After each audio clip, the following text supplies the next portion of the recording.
This video will show you where to find dandelion seeds in Genshin Impact. Dandelion seeds are an important farmable resource used in crafting certain items such as the Animoculus Resonance Stone and for ascending strong 5-star characters like Jean and Eula. Dandelion seeds are native only to Mondstadt and are required to be hit with an Animo attack, skill, or burst to harvest them. Dandelion seeds will respawn 48 hours after one is picked. Here are all the locations where dandelion seeds grow. Dandelion seeds are most densely populated outside of the walls of Mondstadt, easily accessible by these two teleport points.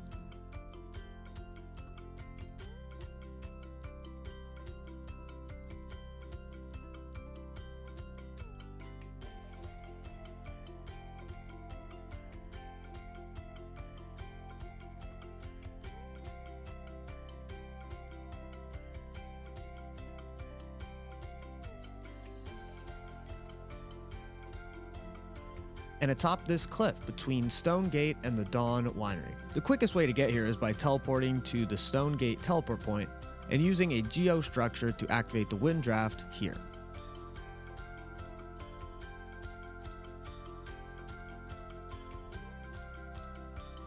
Or to just teleport to the Ridgewatch domain and travel by foot.